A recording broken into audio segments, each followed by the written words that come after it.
حضرت ہود اللہ تعالیٰ کے جلیل القدر پیغمبروں میں سے ایک تھے جنہیں قوم عاد کی ہدایت کے لیے مبعوث کیا گیا۔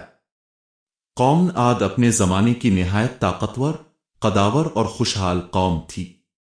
وہ سرسبز و شاداب علاقوں میں رہتے تھے اور اونچی اونچی عمارتیں اور مضبوط محلات تعمیر کرتے تھے۔ ان کی بستی کو احقاف کہا جاتا تھا، جو آج کے یمن کے علاقے میں واقع تھی۔ اللہ تعالیٰ نے انہیں بے شمار نعمتوں سے نوازا تھا، لیکن وہ ان نعمتوں کا شکر ادا کرنے کے بجائے غرور اور تکبر میں مبتلا ہو گئے۔ وقت گزرنے کے ساتھ ساتھ قوم عاد نے اللہ تعالیٰ کو بھلا دیا اور بتوں کی عبادت شروع کر دی۔ وہ اپنے ہاتھوں سے بنائے گئے معبودوں کے آگے جھکتے تھے اور سمجھتے تھے کہ یہی انہیں فائدہ اور نقصان پہنچا سکتے ہیں۔ اسی گمراہی کو دور کرنے کے لیے اللہ تعالیٰ نے حضرت ہود کو ان کی طرف بھیجا۔ حضرت ہود نے نہایت محبت اور خلوص کے ساتھ اپنی قوم کو اللہ کا پیغام پہنچایا۔ انہوں نے کہا، اے میری قوم، اللہ ہی کی عبادت کرو، اس کے سوا تمہارا کوئی معبود نہیں۔ تم اس سے معافی مانگو، وہ تم پر اپنی رحمت نازل کرے گا اور تمہیں مزید طاقت عطا کرے گا۔ لیکن قوم عاد نے حضرت ہود کی باتوں کو سنجیدگی سے نہ لیا۔ وہ ان کا مذاق اڑاتے اور کہتے کہ تم ہمیں ہمارے باپ دادا کے معبودوں سے کیوں روکتے ہو؟ اگر تم سچے ہو تو وہ عذاب لے آؤ جس کی تم ہمیں دھمکی دیتے ہو۔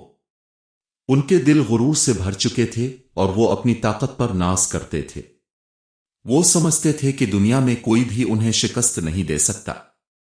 حضرت ہود نے انہیں بار بار سمجھایا کہ اللہ کی نافرمانی چھوڑ دو، تکبر نہ کرو اور سچی توبہ کر لو، ورنہ اللہ کا عذاب تم پر آ جائے گا۔ لیکن ان کی سرکشی اور ضد میں کوئی کمی نہ آئی۔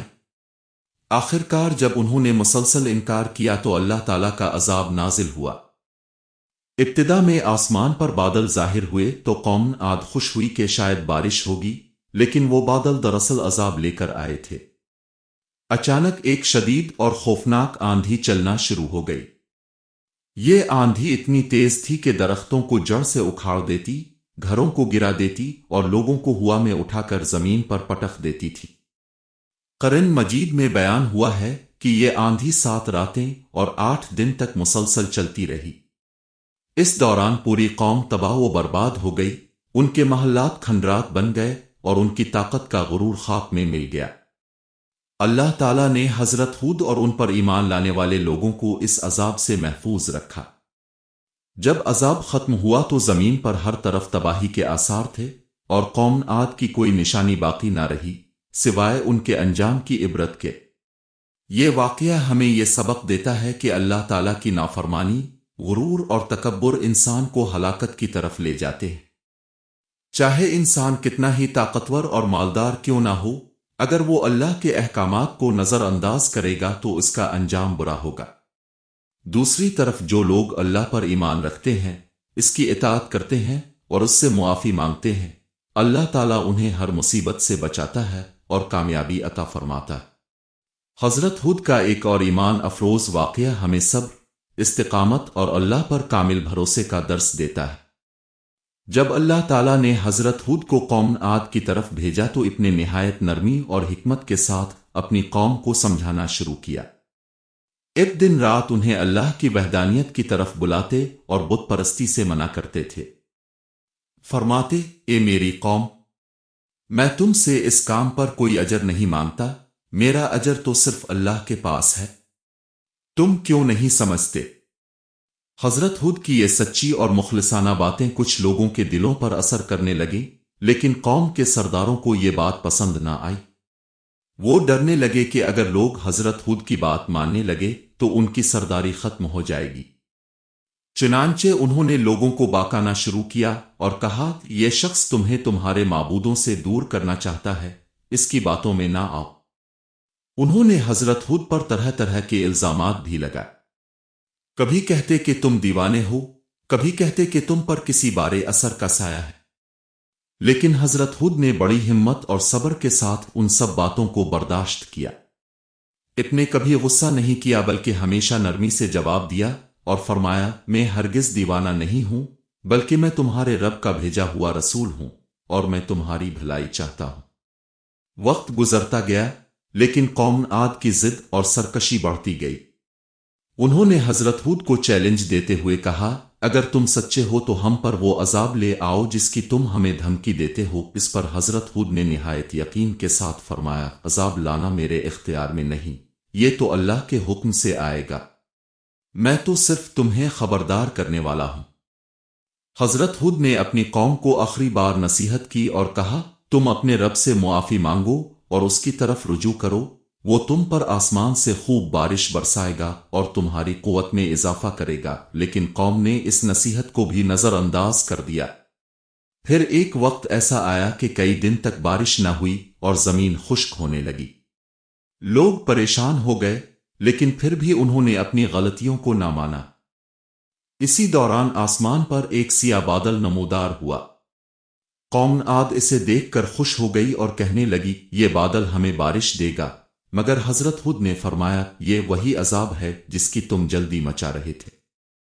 حضرت ہود کا ایک اور سبق آموز واقعہ یہ ہے کہ وہ اپنی قوم کے درمیان نہایت صبر اور حکمت کے ساتھ حق کی دعوت دیتے رہے۔